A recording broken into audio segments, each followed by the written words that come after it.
Imaginez, vous êtes lundi matin, vous avez passé un week-end incroyable, barbecue avec les copains, raclette, tartiflette, ski, snowboard, ce que vous voulez. C'était cool. Vous arrivez lundi matin, vous avez un projet à faire ou alors vous avez de la prospection à faire. La prospection, ça fait procrastiner, d'accord? Et là, vous dites, ok, c'est parti, je me lance. Et en quelques clics, vous vous retrouvez sur YouTube en train de glander. Ça dure 3 heures. Vous arrivez le soir, vous n'avez rien foutu, vous êtes blasé. Voilà, vous avez été victime de procrastination. Voilà. Et donc, dans cette vidéo, on va voir 3 techniques qui ne sont pas communes, pas de trucs qu'on a l'habitude d'entendre. Je ne pense pas que vous les ayez entendus beaucoup, pour lutter contre la procrastination. Et pourquoi je vous fais cette vidéo? Parce que je me présente, j'en profite. Moi, je m'appelle Johan, je suis freelance et je fais des vidéos sur Internet. Et je suis notamment freelance dans le domaine de la création de sites Internet. Et il arrive des moments, après, je sais pas, 15 ans, 20 ans d'activité, parfois, j'en ai marre. J'ai envie de faire autre chose. J'en ai marre des sites web, j'en ai marre des clients, j'en ai marre de faire des vidéos. Et j'ai juste pas envie. Mais pourtant, il faut que je le fasse. J'ai pas un patron derrière moi. Bon, j'ai un lion, mais bon, il sort pas du tableau, encore heureux. Voilà, j'ai pas envie de bosser, ok? Et donc, il faut que je trouve des solutions. Parce que quand on n'a pas de patron et qu'on est tout seul, il y a plein de trucs qui se passent dans notre cerveau. Ça doit vous arriver. Et vous êtes là, vous procrastinez, vous avancez pas, les journées passent et vous êtes blasé de la vie parce que ça fait chier de procrastiner. C'est chiant, d'accord? Donc, dans cette vidéo, je vais vous donner 3 nouvelles astuces pour éviter de procrastiner. Et c'est des trucs que j'ai testés récemment. Les 2 dernières, c'est des trucs que j'ai testés récemment. Enfin, surtout la deuxième, vous allez voir. Donc, n'hésitez pas à vous abonner si c'est la première fois que vous arrivez sur cette chaîne. À mettre déjà un petit like pour me chauffer. Vous avez vu, j'ai déjà fait des petites actions comme ça. Là, vous allez voir, on bouge un petit peu pour éviter de procrastiner. C'est trop bien. En vrai, j'ai changé la config de mon bureau pour ceux qui ont l'habitude. Maintenant, j'ai un bureau qui se lève et du coup, ça change. Ça donne envie de... Vous avez vu, ça donne envie de danser, quoi. Donc, on va danser ensemble. Et comme d'habitude, pour... illustrer mes propos, je vais avoir un petit article de blog que j'ai déjà rédigé, qui se trouve normalement en dessous dans la description. Donc 3 méthodes différentes pour vaincre la procrastination, avec une beau tête de vainqueur d'un gars qui a priori fout rien, hein, clairement. Voilà. Ça c'était moi il y a quelques jours. Bref. Et donc, on va parler de 3 choses. La méthode des 3 personnalités en 1, rendre le travail attractif par l'ennui et la gamification du travail. Donc, première chose, parfois, la procrastination, ça vient du fait qu'on s'organise mal. Ça, je vous l'ai déjà dit dans d'autres vidéos sur la procrastination, parce que j'en ai déjà fait d'autres. Parfois, c'est juste le fait qu'on s'organise mal et qu'on n'est pas vraiment... En fait, quand on va se lancer dans une tâche, on ne sait pas vraiment ce qu'on doit faire. La tâche n'est pas assez précise et du coup, on est là devant et en fait, ça nous paraît un mur. Et on n'arrive pas à la faire. Alors pour ça, j'ai un petit exercice qui est sympa. Vous allez voir, dans cette vidéo, on va faire des trucs un peu différents.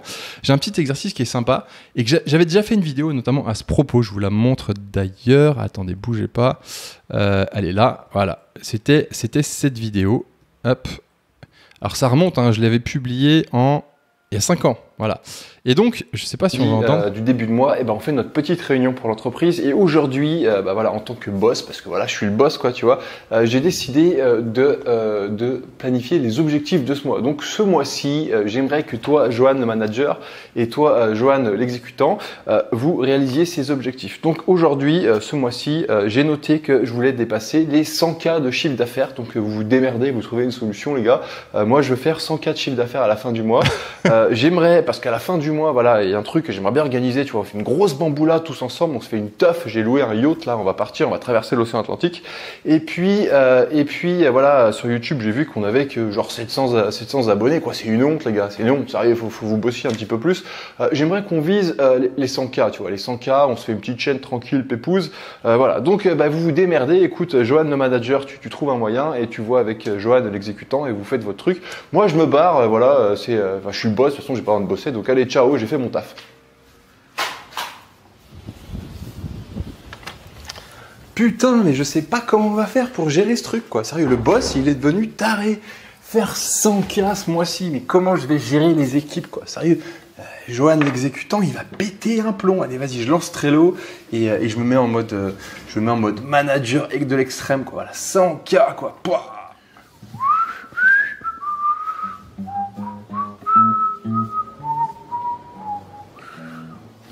Ah, voyons voir, le manager a préparé le planning. Ah, trop cool, trop cool. Vas-y, je vais pouvoir bosser enfin. Qu'est-ce qu'on a à faire ce mois-ci? Fais voir. Ah, ok. Putain, il a bien fait le boulot, hein. C'est vachement bien décomposé et tout. Ah, ça va être cool. Bon, bah allez, vas-y, j'attaque. Allez, c'est parti. Hop, la petite guitare. Normalement, si je fais tout ça, c'est quelle heure? Allez, c'est 11h. Allez, 5h, c'est bon. J'ai fini la journée et je peux aller faire du calme. Salut, c'est Joe et bienvenue dans... Alors voilà, du coup vous avez vu, c'est une vieille vidéo, j'avais encore les cheveux longs. Et en fait, l'idée c'est quoi? Ça va être, au lieu d'arriver un jour et de pas savoir ce qu'on va faire, c'est qu'on va en fait, en amont, on va se décomposer, on va devenir un peu, c'est pas schizophrène, mais en gros, on va se transformer en 3 personnes. Vu qu'on est freelance, on est tout seul. Le problème, c'est que justement qu'on n'a pas de direction, qu'on n'a pas de patron derrière nous pour nous pousser. Et du coup, ce qu'on va faire, c'est qu'on va créer un système pour nous où on va simplifier l'exécution, d'accord? Pour ça, on va faire 3 choses. On va se transformer dans un premier temps en le patron de la société, d'accord? Le patron de notre société de freelancing. Le patron, c'est lui qui va avoir des grandes idées. Donc, par exemple, dans la vidéo, c'est un peu abusé, c'est de l'humour. Je disais, allez, on va faire 100K ce mois-ci. Et vous débrouillez les équipes, voilà, vous faites 100K et puis on va prendre telle direction. Okay. Ensuite, il y a l'exécutant qui est rentré dans la pièce et qui dit ouais, le boss il est relou et tout ça. Donc ça, pardon, il y a le manager qui est rentré dans la pièce et le manager il dit ouais, le boss il est relou et tout, je sais pas comment je vais gérer les équipes. Donc ça, c'est le rôle du manager, d'accord, le gestionnaire de projet. C'est ce qu'on a en agence web. Moi, j'ai été chef de projet à un moment donné. Et bien voilà, on a des objectifs et puis on a une équipe et puis il faut arriver à réaliser les objectifs avec l'équipe qu'on a. Et du coup, le manager, lui, c'est un peu le rôle le plus difficile, ça va être de décomposer toutes les tâches et de les préparer dans un système. Donc, par exemple, moi, j'utilise beaucoup Trello, on le voit souvent dans la formation Freelance Webmaster. On peut utiliser Notion, on peut utiliser Asana, on peut utiliser plein d'outils. L'important, c'est pas tant l'outil, c'est plus comment on va décomposer les tâches, d'accord?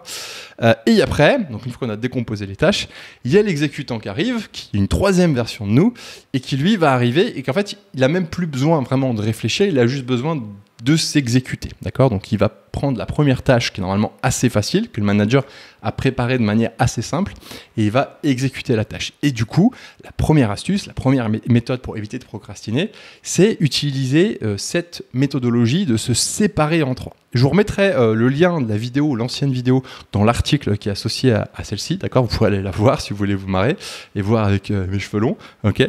Mais voilà, l'idée, ça va être de décomposer en 3 personnes, le patron, le manager et l'exécutant. Et c'est vraiment un truc que je fais depuis de nombreuses années. Alors parfois, ça ne m'empêche pas de procrastiner quand même quand j'arrive au moment de l'exécution.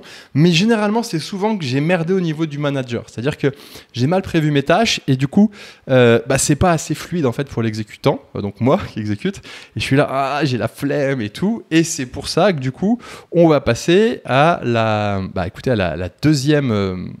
deuxième solution qui est rendre le travail attractif par l'ennui. Alors ça, c'est un truc que j'ai trouvé il n'y a pas longtemps. C'est le fait de pratiquer de l'ennui volontaire.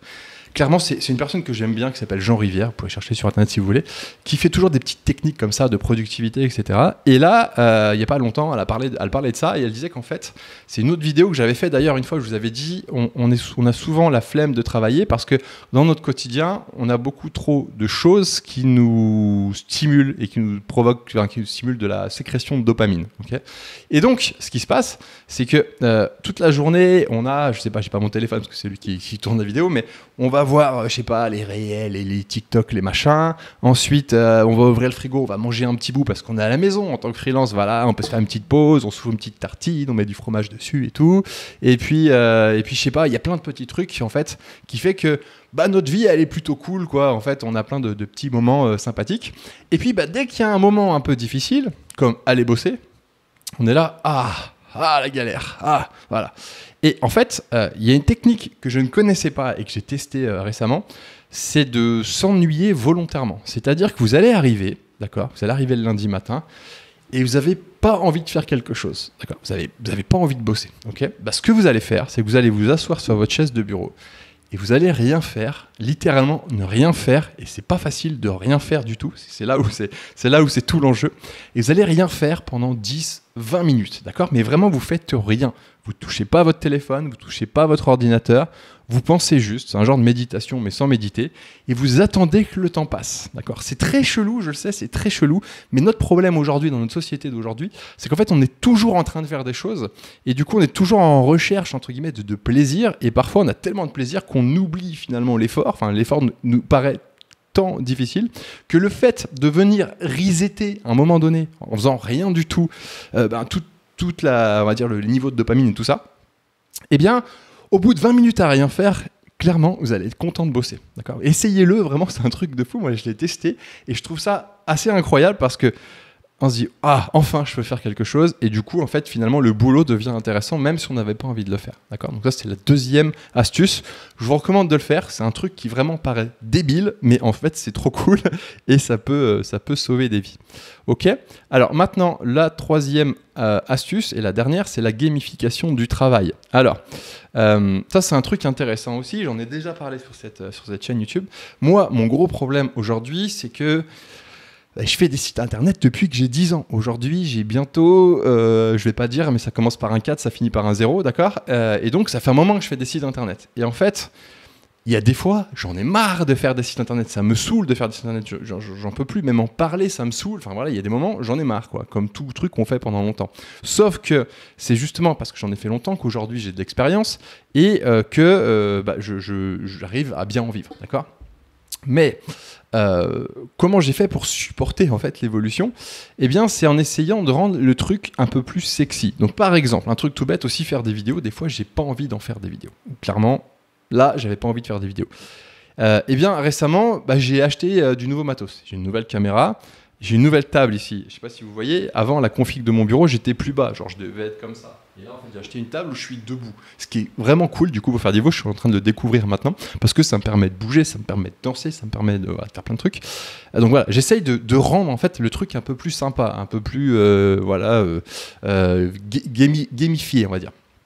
Et donc, l'idée, ça va être de se faire des petits défis. Donc, par exemple, ce que vous pouvez faire, c'est vous dire, ok, ce site-là, ou cette page-là, je la fais en 25 minutes. Si je réussis, derrière, je me fais une petite pause et je vais au café du coin, d'accord ?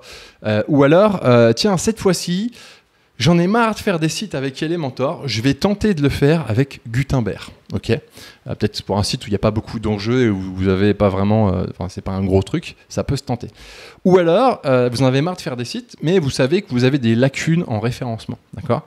Eh bien, pour une fois, au lieu d'aller voir des trucs sur les sites internet, eh bien, vous allez voir des vidéos sur référencement et du coup, derrière, vous appliquez directement pour bosser sur le référencement. Voilà. L'idée, ça va être d'arriver à pimenter un petit peu notre quotidien professionnel pour pouvoir le donner envie de bosser davantage, d'accord ? Ce qui est pas facile, et en fait, il faut déjà se rendre compte qu'on n'avance pas et qu'on procrastine, parce que parfois on se rend pas compte. Mais une fois qu'on a fait ça, on peut arriver à des trucs sympas. Vous voyez, par exemple pour cette vidéo, le fait d'avoir un bureau qui bouge, changer 2-3 trucs, ça m'a donné un peu la pêche et voilà, j'ai fait la vidéo. Ok ? Donc résumons les 3 petites solutions pour vous aider à pas procrastiner, qui sont un peu différentes, j'imagine, de ce que vous avez connu. Alors d'ailleurs, si vraiment vous avez appris des trucs dans cette vidéo, mettez un pouce parce que ça fait plaisir et ça booste les algorithmes. Ok. Et donc première solution, c'est la méthode du 3 en 1. Vous décomposez en 3, le CEO, le manager et le technicien, d'accord. Deuxième solution, c'est l'ennui. Vous faites exprès de vous faire chier devant votre ordinateur pour pouvoir ensuite avancer. Troisième solution, gamifier votre travail. Mettez du jeu, mettez du piment dans votre travail pour le rendre plus sexy. Quand vous en avez marre, au bout d'un moment, de trop bosser, de faire toujours la même chose, essayez de changer un peu la manière dont vous allez le faire. Ça peut être le lieu, ça peut être les technologies, ça peut être rajouter une histoire de temps, ça peut être rajouter des récompenses. Voilà, il y a plein de choses possibles. Voilà, c'est tout ce que j'avais à vous dire pour cette vidéo. J'espère qu'avec ça, vous arriverez à moins procrastiner. Et je vous donne rendez-vous la semaine prochaine pour une prochaine vidéo. Ciao, ciao!